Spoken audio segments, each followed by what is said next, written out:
सावधान। णमो अर्हन्ताणं णमो सिद्धाणं णमो आयरियाणं णमो अज्झायाणं णमो लोये सवसाहुणम्।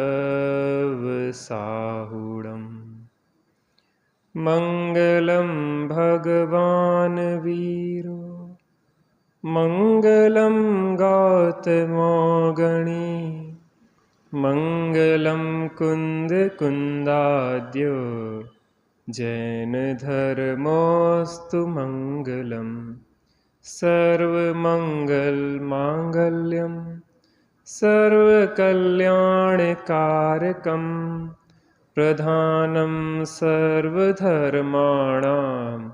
जैनं जयतु शासनम् जैनं जयतु शासनम्। णमयोणजिणं वीरम् अनन्तवर्णाणदंसनसहावं बोच्छामिण्यं सारम् केवली सुध केवली भड़िदम नम कर अनंतोत्कृष्ट दर्शन ज्ञान में जिन वीर को कहूँ नियम सार सुकेवली श्रुत केवली परिकथित को। श्री नियम सार जी परमागम आचार्य भगवान कुंद कुंद आचार्य देव द्वारा विरचित टीका पद्म ब्रह्मलधारी देव द्वारा लिखी हुई तात्पर्य वृत्ति जीवाधिकार। अभी कुछ नहीं करो, 2 मिनट बाद सही आ जाएगी, फ्लो में जब आएगी ना तेज हो जाएगी। यहाँ पे अपनी चर्चा गाथा क्रमांक 1 के माध्यम से चल रही है। पहले एक बार टीका का वाचन करके आज इस पे चर्चा करते हैं। यहाँ जिनम नत्वा इस गाथा से शास्त्र के आदि में असाधारण मंगल कहा है। नत्वा इत्यादि पदों का तात्पर्य कहा जाता है अनेक जन्म रूप अटवी को प्राप्त कराने के हेतुभूत समस्त मोह राग देश आदि को जो जीत लेता है वह जिन है। वीर अर्थात विक्रांत पराक्रमी वीरता प्रकट करे, शौर्य प्रकट करे, विक्रम पराक्रम दर्शाए, कर्म शत्रुओं पर विजय प्राप्त करे वह वीर है। ऐसे वीर को जो कि श्री वर्धमान, श्री शन्मति, श्री अतिवीर तथा श्री महावीर इन नामों से युक्त हैं, जो परमेश्वर हैं, महादेवादिदेव हैं, अंतिम तीर्थनाथ हैं, जो 3 भुवन के सचराचर द्रव्यगुण पर्यायों को एक समय में जानने देखने में समर्थ ऐसे सकल विमल सर्वथा निर्मल केवल ज्ञान दर्शन से संयुक्त हैं। उन्हें प्रणाम करके कहता हूँ, क्या कहता हूँ? नियमसार कहता हूँ। नियम शब्द प्रथम तो सम्यक दर्शन ज्ञान चारित्र के लिए है। नियम सार, नियम का सार ऐसा कहकर शुद्ध रत्नत्रय का स्वरूप कहा है। कैसा है वह? केवलियों तथा श्रुत केवलियों ने कहा हुआ है। केवली वे सकल प्रत्यक्ष ज्ञान के धारण करने वाले और श्रुत केवली वे सकल द्रव्य श्रुत के धारण करने वाले। ऐसे केवलियों तथा श्रुत केवलियों ने कहा हुआ सकल भव्य समूह को हित कर नियमसार नाम का परमागम में कहता हूँ। इस प्रकार विशिष्ट इष्ट देवता का स्तवन करके फिर सूत्रकार पूर्वाचार्य श्री कुंद कुंद आचार्य देव गुरु ने प्रतिज्ञा की।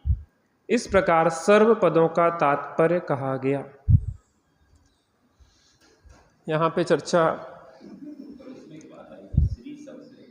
उस पर चर्चा करेंगे, उस पर भी चर्चा करेंगे श्री पे। अभी तो इस पे थोड़ा जो विषय है उसके बाद उस पे आते हैं। यहाँ जिनेंद्र परमात्मा महावीर भगवान को नमस्कार किया गया है। किसको नमस्कार किया है? अंतिम तीर्थनायक महावीर भगवान को नमस्कार किया गया है।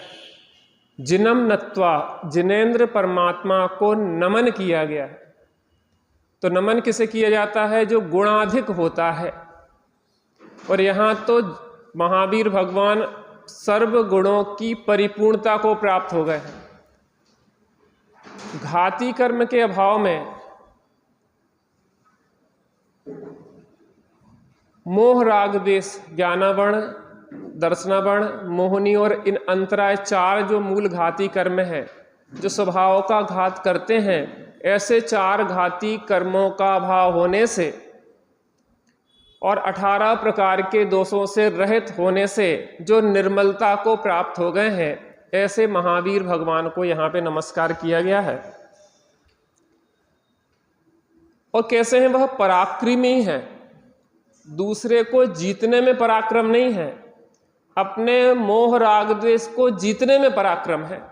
देखो, हम दुखी हैं और दुख का कारण कोई दूसरा नहीं है। क्या नहीं है? कोई दूसरा नहीं है। दुख का कारण हमारी परिणति में उत्पन्न होने वाला मोह राग द्वेष का भाव है। जब भी हम ये देखें कि हम दुखी हो रहे हैं, वहां हम ये समझें कि हमारी परिणति में मोह राग द्वेष के भाव उत्पन्न हुए हैं। काय के भाव उत्पन्न हुए हैं? मोह राग द्वेष के। मैं शरीर हूं, ऐसी मान्यता मिथ्यात्व है, और मैं शरीर हूं ऐसा मान के जो शरीर के अनुकूल पदार्थ है उन्हें इष्ट माना, और शरीर के प्रतिकूल पदार्थ है उन्हें अनिष्ट माना। जिन्हें इष्ट माना उनसे राग हुआ, उन्हें बनाए रखना चाहा, और जिन्हें अनिष्ट माना उनसे द्वेष हुआ, उन्हें दूर करना चाहा। टोडरमल जी साहब से कहा कि राग द्वेष क्यों उत्पन्न होते हैं? उन्होंने कहा मिथ्यात्व के कारण। मिथ्यात्व के कारण जब पदार्थ इष्ट अनिष्ट भाषित होते हैं तो राग द्वेष उत्पन्न होते हैं। तो फिर राग द्वेष कैसे दूर हो? तत्व ज्ञान के अभ्यास से। जब पदार्थ इष्ट अनिष्ट भाषित नहीं हो तो स्वयं राग द्वेष उत्पन्न नहीं होंगे। तत्व क्या ज्ञान का अभ्यास हुआ। मैंने अपने को चेतना माना, आत्मा माना, और आत्मा को क्या कोई इष्ट अनिष्ट हो सकता है? क्या कोई आत्मा का भला बुरा कर सकता है? जब मुझे आत्मा को जानते ही नहीं है, मुझे किसी ने देखा ही नहीं है, तो जो भी कहा जा रहा है शरीर संयोगों को देख के ही तो कहा जा रहा है। किसको गाली दी जाएंगी? किसकी प्रशंसा की जाएगी? शरीर संयोगों की। और जब मैंने यह जान लिया है कि मैं इन शरीर संयोगों से भिन्न चेतना हूं, तो वो गाली और प्रशंसा किसको जा रही है? मुझे तो नहीं लग रही है। तो फिर मैं क्यों परेशान हूं? आपको गाली दी जाए, मैं दुखी हूं कि ना हूं? ऐसे शरीर के लिए भला बुरा कहा जा रहा है, तो मैं सुखी दुखी हूं कि नहीं हूं? तो मूल शत्रु है मोह राग द्वेष, और जो मोह राग द्वेष रूपी शत्रु को जीत लेता है वो महावीर होता है। क्या होता है? महावीर होता है। तो ऐसे महावीर भगवान जिनने मोह राग द्वेष का अभाव किया है, और जिनने क्या किया है? केवल ज्ञान को प्राप्त किया है। देखिए, जहां तक अपनी चर्चा हो गई थी, 5 नंबर पेज, नेक्स्ट पेज पे अपन चर्चा करते हैं। जो परमेश्वर हैं, महादेवादिदेव हैं, अंतिम तीर्थनाथ हैं, जो 3 भुवन के सचराचर द्रव्य गुण पर्यायों को एक समय में जानने देखने में समर्थ, ऐसे सकल विमल सर्वथा निर्मल केवल ज्ञान दर्शन से संयुक्त है। सचराचर, चर और अचर। देखो, कल चर और अचर की जो चर्चा करी थी, तो चर माने क्या लिया था? चेतन, और अचर माने क्या लिया था? अचेतन। इस विषय में ऐसा भी विचार किया जा सकता है, चर माने जो चलायमान होते हैं, अचर माने जो स्थिर रहते हैं। क्या कहा? चर माने क्या होता है? जो चलायमान होते हैं। अचर माने क्या हुआ? जो स्थिर रहते हैं। 2 द्रव्य चलायमान में होते हैं और 4 द्रव्य स्थिर रहते हैं।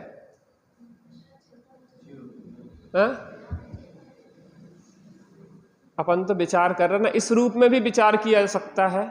क्योंकि देवेंद्र भाई साहब कह रहे थे कि इसमें इस तरीके से भी विचार कर सकते हैं, तो अपन को क्या दिक्कत है। दरअसल यहाँ इतना लेना है कि समस्त 6 द्रव्यों की बात है। सकल द्रव्य के गुण अनंत पर्याय अनंता और जाने एक ही काल प्रगट केवली भगवंता। तो यहाँ तो केवल ज्ञान की विशेषता बताना ना, तो सकल चर अचर में चेतन अचेतन ले लो। अगर जो चलायमान होते हैं द्रव्य, जो अचल रहते हैं द्रव्य, उनको ले लो। चलायमान माने जिनमें क्रियावती शक्ति है, ऐसे जीव और बुद्धगल, और जिनमें क्रियावती शक्ति नहीं है, ऐसे धर्म अधर्म आकाश काल। तो टोटल 6 हो गए कि नहीं हो गए।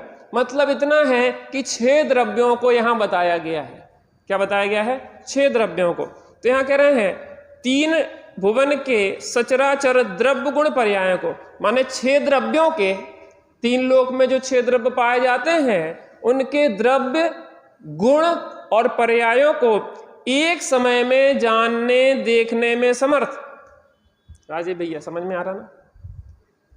जितने भी द्रव्य हैं, उनके जितने भी गुण हैं, उनका जो भी परिणमन हो रहा था, जो भी हो रहा है, जो भी होवेगा, उन समस्त को उनके केवल ज्ञान की एक वर्तमान पर्याय में प्रत्यक्षवत सकल द्रव्य के गुण अनंत पर्याय अनंता त्रिकालवर्ती पर्याय जाने एक ही काल प्रगट केवली भगवंता,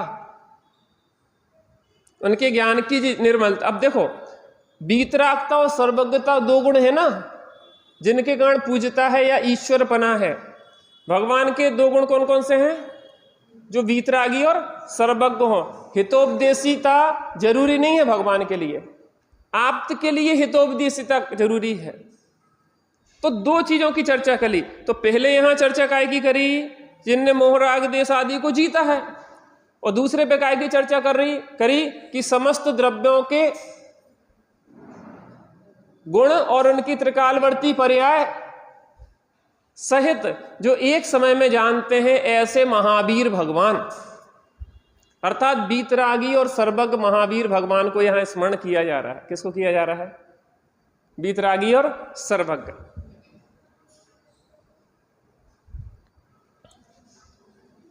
कोई एक समय में जानने देखने में समर्थ ऐसे सकल विमल, सकल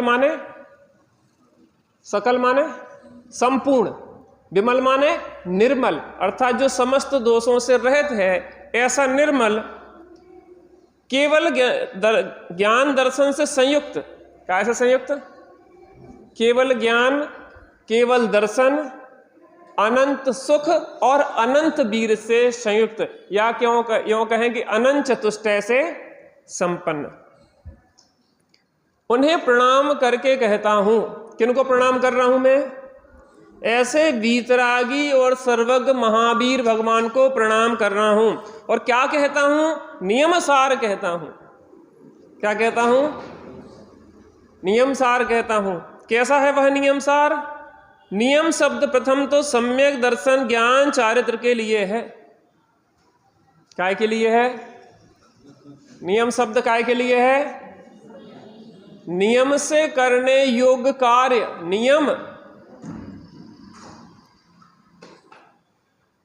नियम से करने योग्य कार्य क्या है? एक सम्यक रत्नत्रय। नियम से करने योग्य एक सम्यक रत्नत्रय क्यों है? क्योंकि सम्यक रत्नत्रय प्रकट किए बिना कोई सुखी होता नहीं है। इसलिए हर सैनी पंचेंद्री जीव को नियम से करने योग्य कार्य क्या है? एक सम्यक रत्नत्रय। और असैनी को है कि नहीं है? करने योग्य तो है, लेकिन उनमें क्षमता नहीं है। उनमें क्षमता नहीं है, क्योंकि सुखी तो वो भी सम्यक रत्नत्रय की प्रकटता से ही हो गए, लेकिन उनमें क्षमता नहीं है। लेकिन जिनमें क्षमता है उन्हें एक यही कार्य करने योग्य है। क्या करने योग्य है? वो सम्यक रत्नत्रय प्रकट करने लायक है।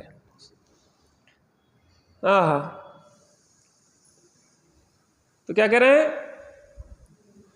ऐसा कहकर शुद्ध रत्नत्रय का स्वरूप कहा है। कैसा है वह? केवलियों तथा श्रुत केवलियों द्वारा कहा हुआ है। जिस शुद्ध रत्नत्रय का स्वरूप मैं कहने जा रहा हूं, वो मैं अपनी तरफ से नहीं कह रहा हूं, अपनी तरफ से नहीं कह रहा हूं। जिन शासन में आपकी बात की प्रामाणिकता नहीं है। देखो, वर्तमान में एक बात आती है कि भविष्य में समंतभद्र स्वामी भी तीर्थंकर होंगे, ऐसी बात आती कि नहीं आती? लेकिन उस बात की प्रामाणिकता नहीं है। क्यों नहीं है? क्योंकि छद्मस्त के ज्ञान का विषय बना वो अभी। जब तक वो केवलियों के ज्ञान से ना आया हो, बात समझ में आती कि नहीं आती? हम यह घोषणा कर दें कि आप तीर्थंकर बनने वाले हो और हमारी आपकी फोटो बना के हम पूजन करने लग जाएं, अभी छद्मस्तता में जब तक सर्वज्ञ भगवान की बात नहीं है, तब तक इस तरीके से बात की प्रामाणिकता बरतती नहीं है। वो बात कहां से आना चाहिए? केवली और श्रुत केवली। जब हम समंतभद्र स्वामी के लिए भी यह कह रहे हैं, यद्यपि वो होंगे जो आचार्यों ने कहा है, लेकिन उसके बाद भी केवल भगवान के ज्ञान के आधार पर अभी उसकी बात नहीं आई है। केवली भगवान की दुर्बुद्धि से आया होता है ऐसा कि भविष्य में एक समंतभद्र स्वामी आचार्य होंगे और भविष्य में वो तीर्थंकर होंगे, तो अपन उसको प्रामाणिक मान लेते। भगवान महावीर स्वामी की दिव्यध्वनि में आए। बात को समझने उस दृष्टिकोण को। जब आचार्य छद्मस्तों की यहाँ पे बात जो है, उस बात की भी प्रामाणिकता ना हो, अगर केवली से प्रामाणिकता नहीं हो तो उस बात को भी नहीं मानते, तो फिर हम और आप जैसे लोगों की, कि अगर हम और आप लोग एक दूसरे को के भविष्य के तीर्थंकर घोषित कर दें और उनकी प्रतिमाएं बना के भावी तीर्थंकर के रूप में पूजने लगे, तो ऐसा गृहीत मिथ्यात्व का पोषण करना योग्य नहीं है। क्योंकि सब लोग यहाँ मान कसाय के पुतले हैं और एक दूसरे को तीर्थंकर घोषित करके और अपनी पूजता करने लग जाएंगे, तो इससे परंपरा बिगड़ जाएगी। बात समझ में आ रही कितना बड़ा दोष होता है? अज का मतलब बकरा होता है। यह बात सिद्ध करके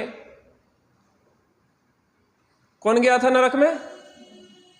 वसु, राजा वसु नरक में गया। इतनी सी बात नहीं थी। एक ऐसी परंपरा चला दी उस व्यक्ति ने कि अभी तक उसके कारण अनंत हिंसा हो रही है। किसी भी ऐसी गलत परंपरा को हम अनुमोदना नहीं करें कि जो अप्रामाणिक हो। ये नहीं कह सकते कि नहीं हो सकता वो, लेकिन ये भी नहीं कह सकते क्योंकि केवली श्रुत केवली की परंपरा से नहीं आया है, तो हम कैसे प्रामाणिकता माने एक चीज। अब केवली की भगवान की वाणी आप ये देखना, जहां भी देखो जिन भड़ियम शब्द आया गाथाओं में। क्या आया? जिन भड़ियम। जिनेंद्र भगवान ने ऐसा कहा, जिनेंद्र भगवान ने। अरे आचार्य देव, आपको बार बार कहने की क्या जरूरत है? क्योंकि हमारी बात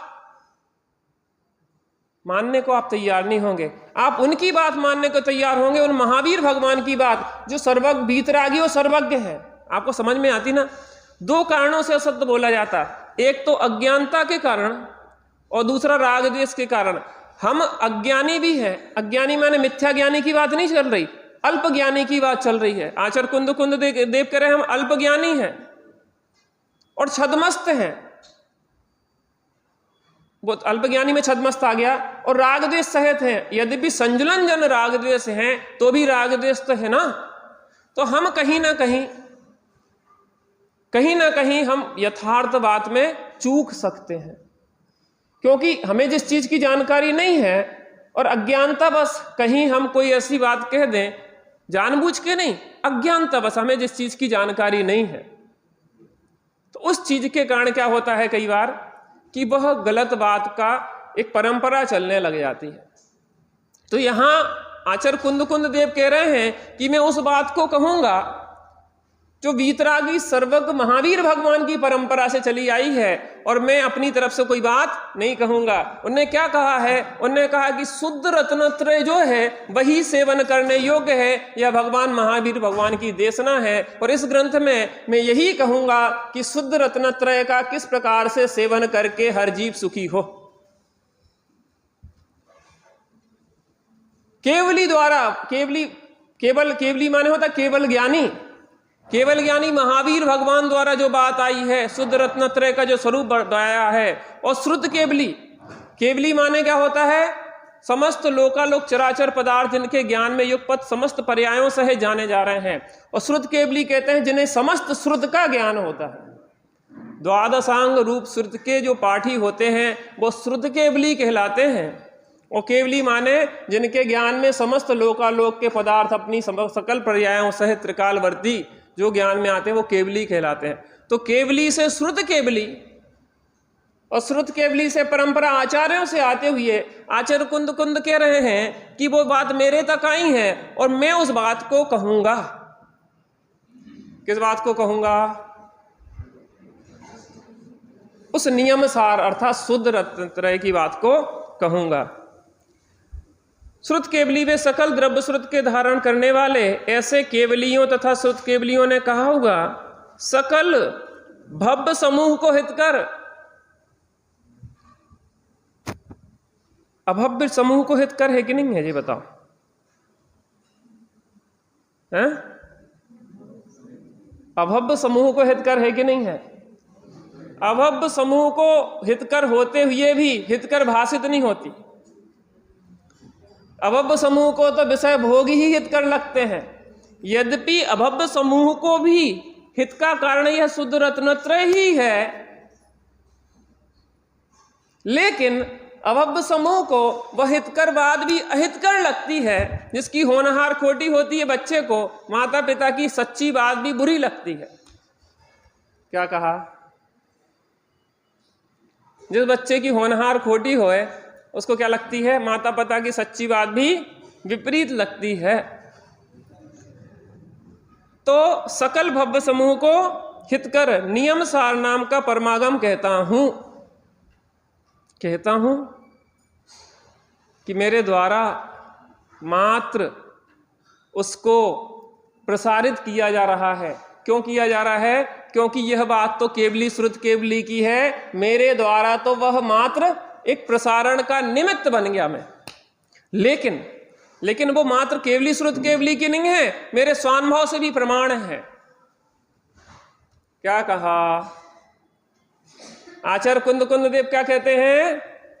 स्वानुभूत्या चकास्ते, वो शुद्ध रत्नत्रय का सेवन में कर रहा हूं।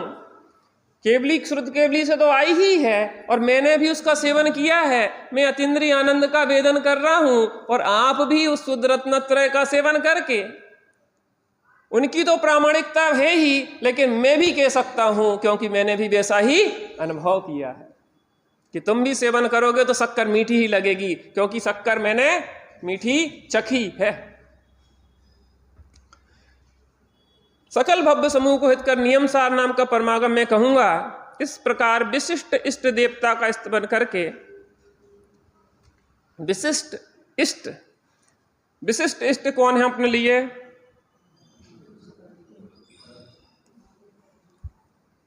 लोक में जो हमारा लौकिक हित साध है उसे इष्ट कहते हैं, और विशिष्ट इष्ट वो होता है जो हमारा पारलौकिक हित साधे, हमें सुखी होने की बात कहे। स्तवन करके फिर सूत्रकार पूर्वाचार्य श्री कुंद कुंद आचार्य देव गुरु ने प्रतिज्ञा की। क्या प्रतिज्ञा की? नियम सार ग्रंथ को लिखने की, रचने की प्रतिज्ञा की। यहाँ पे उन महावीर भगवान जिनकी दिव्य देशना से परंपरा से यह बात आई है, आज कुछ विशेष दिन है। क्या है? वीर शासन जयंती। उस वीर शासन जयंती, देखो प्रसंग भी ऐसा मिला है कि महावीर भगवान का ही स्मरण हो रहा है मंगलाचरण में। कल भी चर्चा वही चली है और आज भी वही चर्चा आ गई है, तो अपन उस पर भी थोड़ी सी चर्चा कर लेते हैं। वैशाख शुक्ल दशमी के दिन महावीर भगवान को केवल ज्ञान हुआ। क्या हुआ? वैशाख शुक्ल दशमी के दिन भगवान महावीर स्वामी को केवल ज्ञान हुआ। वैशाख मास भी व्यतीत हो गया, ज्येष्ठ मास भी पूरा व्यतीत हो गया और आषाढ़ मास भी पूरा व्यतीत हो गया। बाहर में तो पानी बरसता रहा, लेकिन यहाँ अमृत नहीं बरसा। द्वादश सभाएं लगी हुई थी, चतुर्निकाय के देव बैठे हुए थे, त्रियंच बैठे हुए थे, मनुष्य बैठे हुए थे, हाथ जोड़ के इंतजार कर रहे थे कि अब बरसेगा अमृत। लेकिन 1-2 दिन नहीं, 66 दिन बीत गए। आप वहां उस समय के लोगों का धैर्य देखिए। एक दिन यहां पे आप आए, स्वाध्याय ना होए, बैठे रहे, हम तो रहे लेकिन मौन बैठे रहे पौन घंटे तक, 2 दिन 4 दिन, धीरे धीरे कितने दिन लोग बचेंगे 10वें दिन तक? हम ही। आप जो सोचो कि कितना धैर्य होना चाहिए। 5 मिनट लेट हो जाए तो 10 बार घड़ी दिख जाए, अभी तक आए नहीं है, अभी तक आए नहीं है। हम ये नहीं करें कि हमें देर करना चाहिए लेकिन स्वानुभव में दूसरे की पराधीनता नहीं है। बैठ के थोड़ा सा अपने में आने का अभ्यास करें। इतनी पराधीनता भी क्या है कि सामने आए तभी हम स्वाध्याय करें। हमारा स्वाध्याय तो शुरू हो गया, हम तो मजा कर रहे हैं, हम तो अतीन्द्रिय आनंद का वेदन कर रहे हैं। 66 दिन, कैसा धैर्य! ऐसा धैर्य हो तब काम बनता है, इतना धैर्य बनाना चाहिए। है तो 10 दिन भी आप आएंगे तो भी धैर्य इतना तो है, लेकिन इतना धैर्य होगी 66 दिन, और 3-3 टाइम, और कहीं कहीं आता 4-4 टाइम दिव्य ध्वनि कीर्ति है। लगातार आते रहे आते रहे आते रहे। आना लोगों ने बंद कर दिया होता तो फिर दिव्य ध्वनि कीर्ति की नहीं कीर्ति की के लाने कीर्ति इसका मतलब ये था कि 66 दिन तक लोग आते तो रहे, सभाएं 12 भरती रही, असंख्यात जीव बैठते रहे। कितने जीव? थोड़े बहुत नहीं, असंख्यात जीव बैठते रहे। 66 दिन हो गए।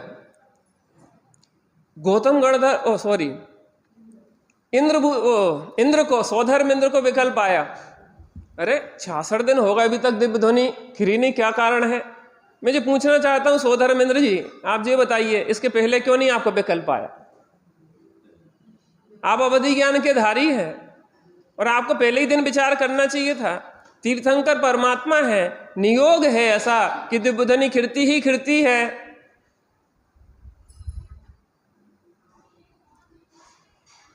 सात महीने 9 दिन हो गए, अभी तक आहार की विधि नहीं मिली। भरत जी आप अवधि ज्ञान नहीं लगा पा रहे थे।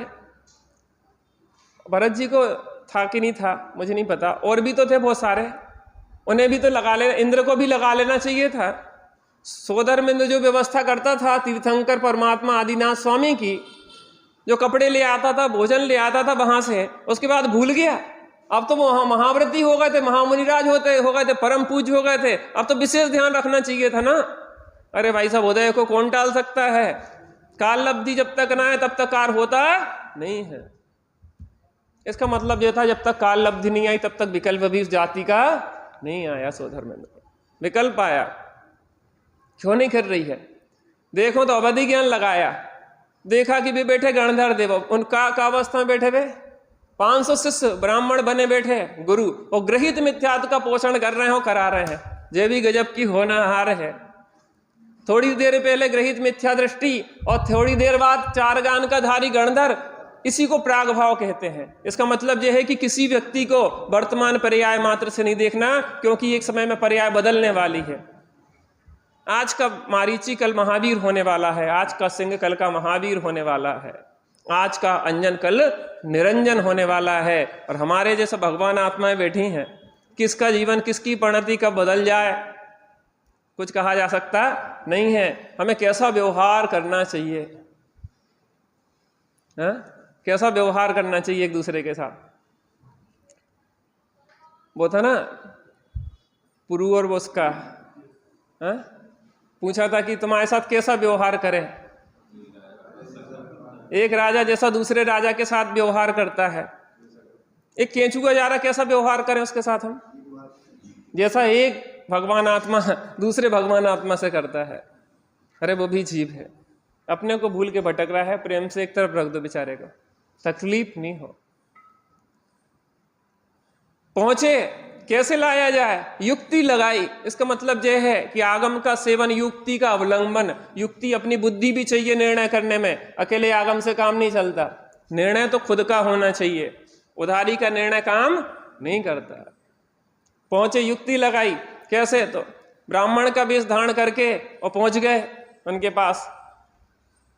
मैं आपसे एक प्रश्न करना चाहता हूं, मेरे गुरु हैं वो मौन है, वो कुछ बोल नहीं रहे हैं, और आप, मुझे पता पड़ा है कि बहुत विद्वान है, और आप मुझे कृपया बताएं, एक श्लोक है,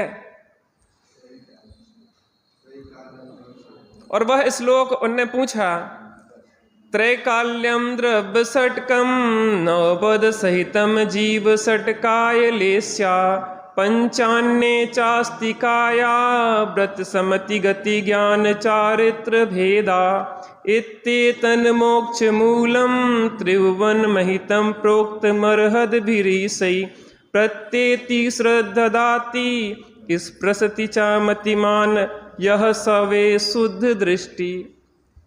श्लोक सुन लिया, उसका शब्दार्थ भी समझ में आ गया। त्रैकाल्यम द्रव्य षटकम नवपद सहितम जीव षटकाय लेस्या। त्रैकाल्यम 3 काल होते हैं, 6 द्रव्य होते हैं, जीव षटकाय प्रकार 6 काय के जीव होते हैं, 6 लेस्या होते हैं। जो शब्द का अर्थ तो समझ में आया, लेकिन भाव समझ में नहीं आया। चले हम बता तो देंगे, लेकिन अब इसका विशेष पूछेंगे तो हम कहाँ बताएंगे, हमने जो पढ़ी नहीं है। तो अहंकारी व्यक्ति एकदम से अपनी अज्ञानता प्रकट नहीं करता। सो कहने लगे, अरे कैसा गुरु है, शिष्य बना लेता है और चुप हो जाता है, कम से कम गाइड तो करना चाहिए। अरे महावीर भगवान ने किसी को भी अपना शिष्य नहीं बनाया, शिष्य बन गए, उनके विशेष सद्गुणों को देख के उनके शिष्य बन गए। महावीर भगवान ने गुरु नहीं बनाया। चलो वहीं बताएंगे, तो मैं गुरु के सामने बात करेंगे। अब चल दिए, पहुंचते गए। जैसे ही मान स्तंभ दिखा, अरे गजब। कहते ना कि अब आया ऊंट पहाड़ के नीचे। ऊंट को लगता था कि मुझसे तो ऊंचा कुछ हो ही नहीं सकता है। तो ऊंट ने जब पहाड़ देखा और पहाड़ के नीचे पहुंचा तो क्या हुआ, उसको लगा कि अरे हम क्या लगते हैं, माउंट एवरेस्ट कहाँ, हम चींटी जैसे लग रहे हैं। अब तो पता, जब तक अज्ञानता रहती तो अहंकार रहता, और जहां ज्ञान प्रकट हो जाता, सम्यक ज्ञान प्रकट हो जाता, तो लघुता आ जाती। अरे हम कहाँ लगते हैं, हम तो बहुत तुच्छ हैं। तुच्छ माने हीनता की बात नहीं, लघुता की बात है। दीनता की बात नहीं है, लघुता की बात है। अज्ञानी को दीनता और अहंकार होता है, और ज्ञानियों के लघुता होती है। और देखा वैसे अरे यार मुझसे भी कोई श्रेष्ठ बात हो सकती है। मान स्तंभ को देख के, वीतराग सर्वज्ञ परमात्मा की जिन प्रतिमा को देख के कुछ मन में चलने लगा कि मैं समझता था कि मैं ही श्रेष्ठ हूं, मैं जो जानता हूं वो सही है। लेकिन यहां यह जिन प्रतिमा, यह मान स्तंभ कुछ और बता रहा है। और वह विचार करने लगा। मान धीरे धीरे, वो जो बर्फ का पहाड़ था ना, वो धीरे धीरे गलना शुरू हुआ। सुनी देशना प्रभु तुम्हारी, क्रमबद्ध हो गई मति हमारी। होना है जो वह निश्चित ही होगा, कर्तृत्व हिमगिरी पिघल रही है। कर्तृत्व का जो हिमालय का पहाड़ प्रत्येक अज्ञानी का खड़ा हुआ है, जब तक वह सच्चे स्वरूप को ना समझे तत्व के, तब तक उसकी हिमगिरी पिघलने वाली नहीं है। और ये कर्तृत्व की हिमगिरी हमें दबाए हुए है। इसके बोझ तले जैसे रावण पर्वत के नीचे दब गया और रोने लगा था, उसका नाम दशानन था। रावण तो तब हुआ जब वह मुनिराज ने अंगूठा का थोड़ा दबाव दिया और वो दबने लगा, तो रोने लगा, चिल्ला चिल्ला के रोने लगा। तो उसका रुदन करने से उसका नाम पड़ गया था रावण, रोने वाला। क्या पड़ गया था नाम? रोने वाला। तो जब पता पड़ता है कि हमसे भी कुछ श्रेष्ठ है, तब पता पड़ता है कि हम कुछ नहीं है। पहले जीरो पे खड़े हो जाओ तब कुछ काम होए। गुदी हुई स्लेट लेके जीवन में परिवर्तन आता नहीं है। पहले स्लेट साफ करो और फिर कुछ लिखने का यत्न करो। अब वहां पे पहुंचे, अब पात्रता शुरू हुई। आप समझ ना, पात्रता शुरू हुई। मान गला, अब कुछ लिखा जा सकता, कुछ पुरानी लिखावट मिटी। और जैसे जैसे समोषण में बढ़ते गए, वहां की विभूति देख के हतप्रद रह गए। ऐसी विभूति कौन इनके गुरु है जिसकी बाह्य विभूति इतनी श्रेष्ठ है, तो अंतरंग विभूति कैसी होगी? जिसकी चर्चा इतनी सुंदर, वो कितना सुंदर। बाह्य विभूति इतनी सुंदर है, तीन लोक में ऐसी विभूति कहीं नहीं होती जैसी समोषण में है।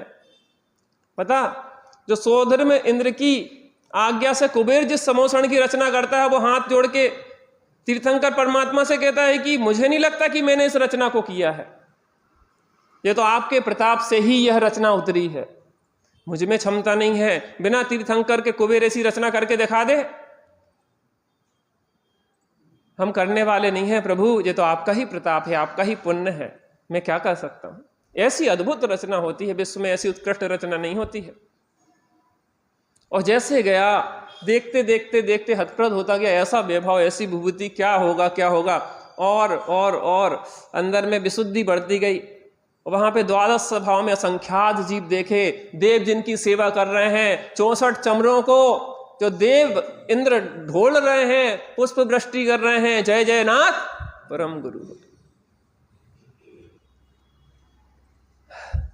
और देख के क्या हुआ, हतप्रद रोमांच हो गया, अरे अद्भुत है, बाह्य विभूति ही अद्भुत है तो अंतर विभूति कैसी होगी। और वहां पे पहुंचे,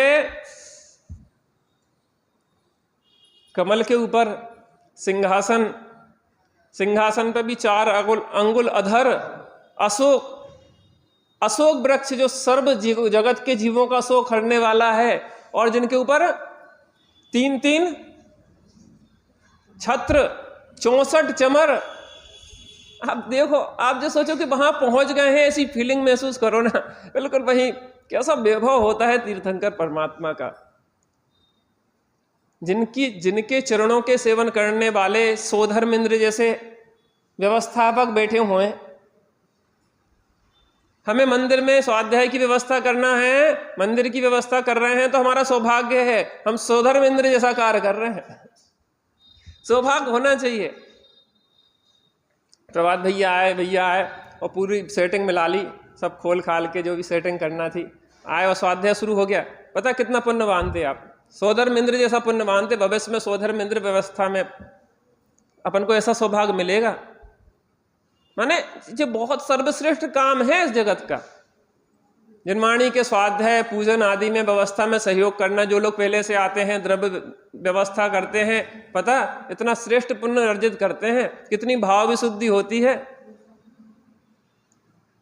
धन्य भाग्य है। वहां पहुंचा, देखा, अभी तो बाहर, और जैसे ही भगवान का रूप देखा तो निहाल हो गया, धन्य है।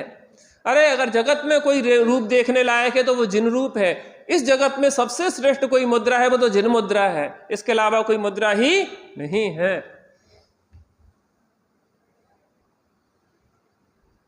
जिनेंद्र मूरत में हमने देखी, स्वयं की सूरत झलक रही है।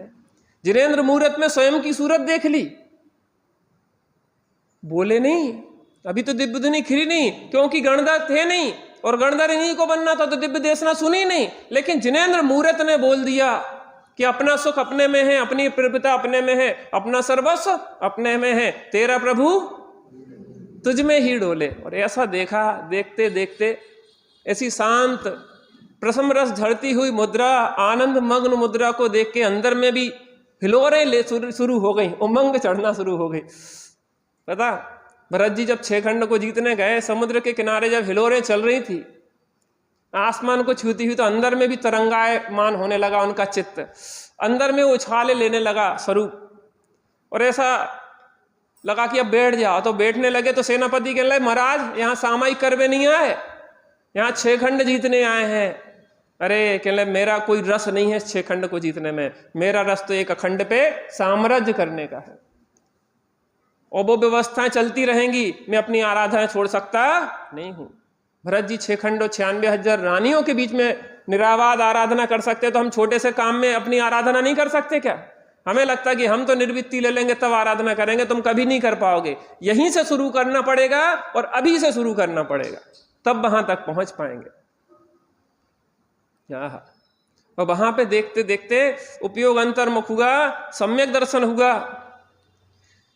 और बाहर में वस्त्र को त्याग किया, केस लॉन्च किए, और बस बैठ गए।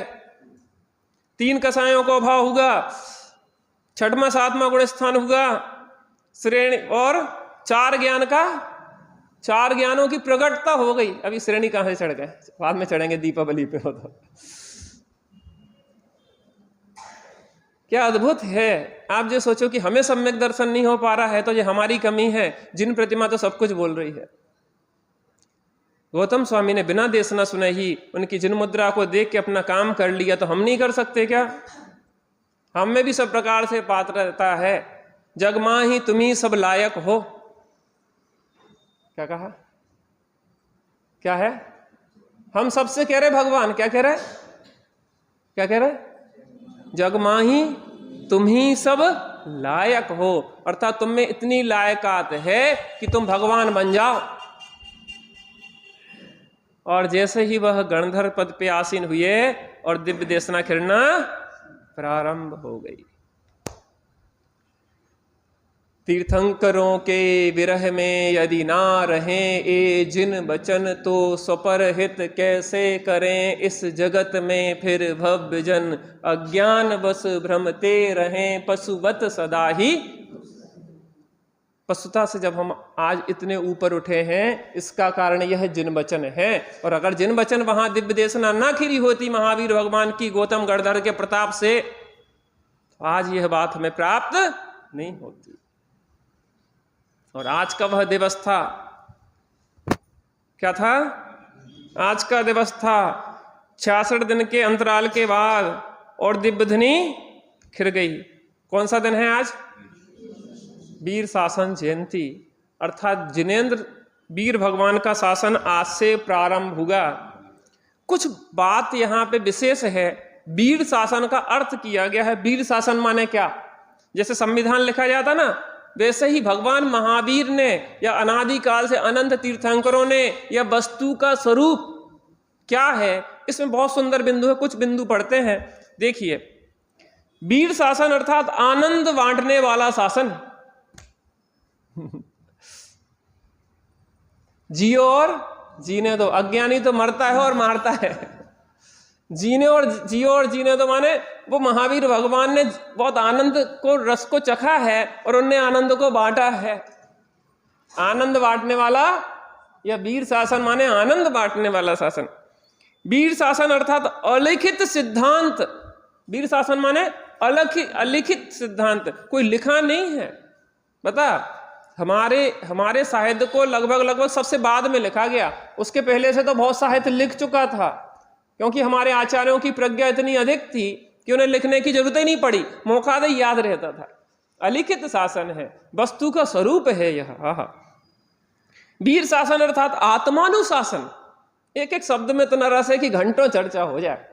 दूसरे के शासन से कोई नहीं सुधरता। खुद के ऊपर सेल्फ कंट्रोल होना चाहिए, अपने अंदर दृढ़ निश्चय होना चाहिए, अपने दोषों को दूर करने के लिए दृढ़ प्रतिज्ञ होना चाहिए। आत्मानुशासन, आत्मा के ऊपर अनुशासन, अपने विषय कसायों से बचने की खुद में सामर्थ्य।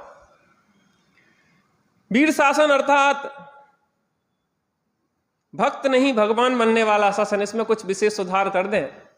भक्त से भगवान बनने वाला शासन कर दें, भक्त नहीं वाला नहीं होगा, क्योंकि बिना भक्त बने भगवान नहीं बना जा सकता, और भक्त बने रहे तो भी भगवान नहीं बना जा सकता। भक्त से भगवान बनने वाला शासन।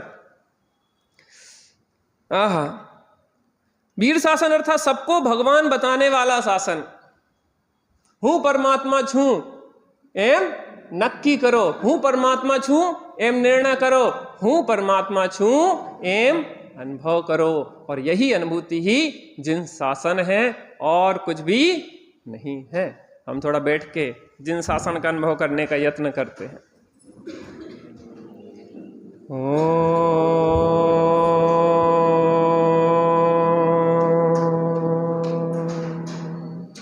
शांति शांति शांति।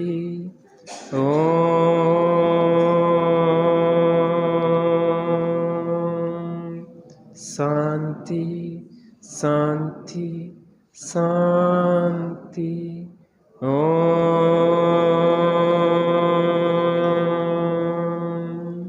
शांति शांति शांति। वीर शासन माने आनंद बांटने वाला शासन। वीर शासन को पाकर हम आनंदित न हो पाए तो वास्तव में वीर शासन को पाकर भी हमने नहीं पाया। वीरशासन को पाकर हम स्वाश्रय से ऐसे आनंदित हों, हमारे अंदर आत्माश्रय से ऐसी प्रफुल्लता हो जो आए तो कभी जाए ना। वीरशासन माने भक्त से भगवान बनने वाला शासन। वीरशासन माने अपनी प्रभुता दर्शाने वाला शासन। आज तक अपनी प्रभुता को भूल के ही हम दुखी हो रहे हैं, और वीर प्रभु कहते हैं कि सुखी होना है तो अपनी प्रभुता को देखो। आज हम इस वीरशासन जयंती पे अंतर्मुख होके, जैसे गौतम स्वामी ने अपनी प्रभुता को देखा था, हम भी अंतर्मुख होके अपनी प्रभुता को देखने का अभ्यास करते हैं।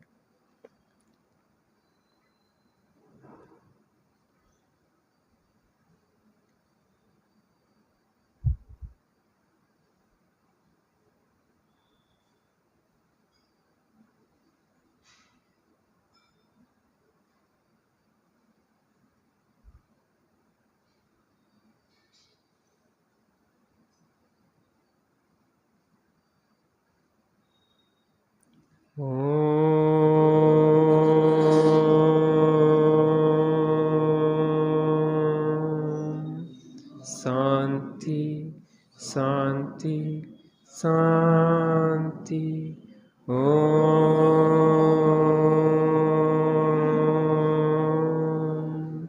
शांति शांति शांति। ओम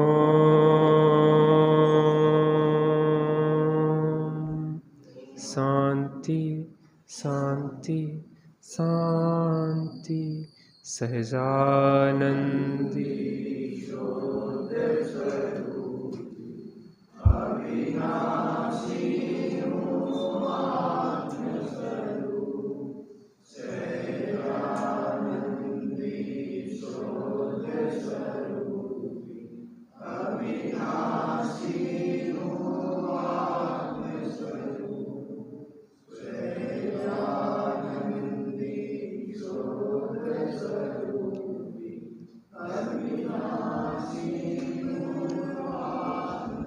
देखिए, वीरशासन जयंती, भगवान महावीर का शासन अगर 18,500 वर्ष तक आगे चलाना है निर्बाध रूप से और हमें सुखी होना है, तो हमें अपने बच्चों को भी सुखी होने के मार्ग में लगाना चाहिए।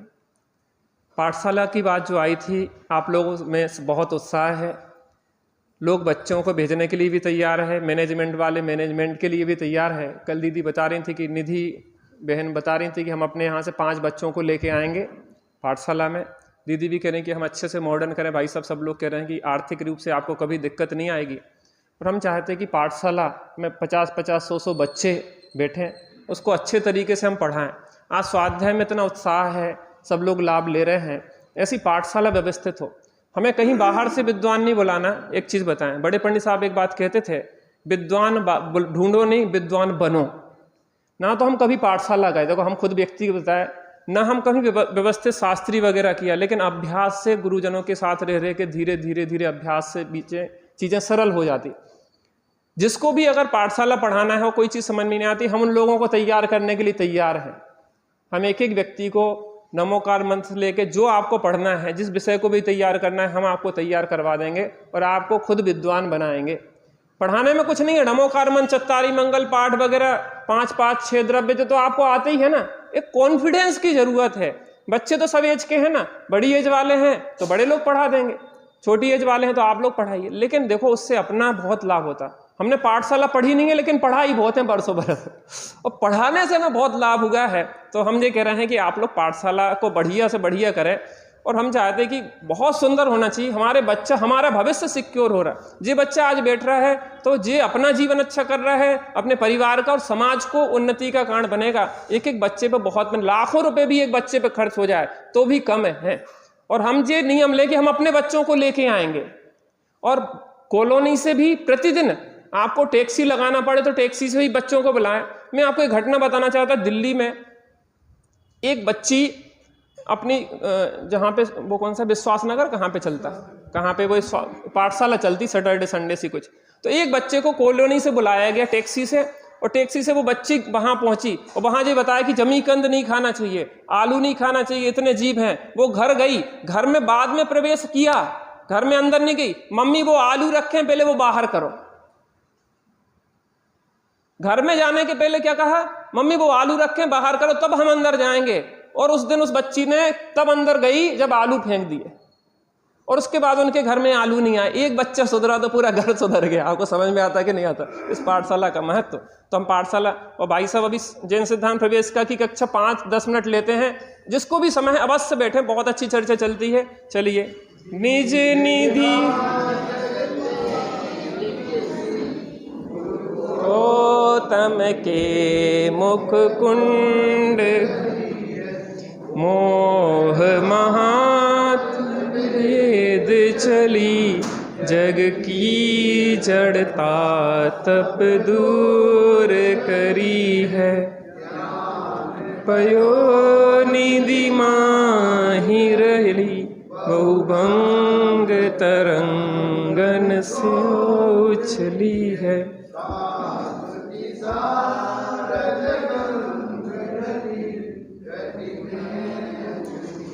कर शीस धरी है,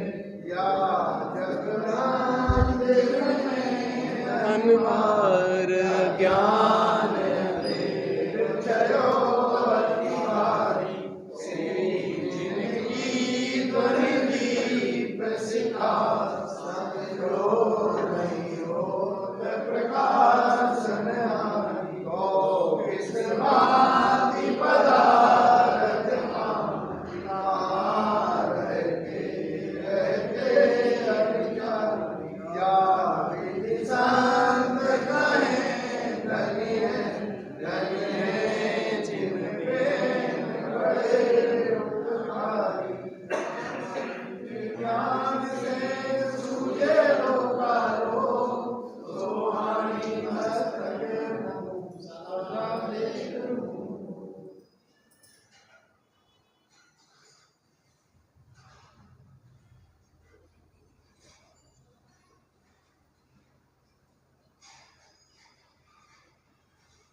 वीर शासन जयंती की जय हो।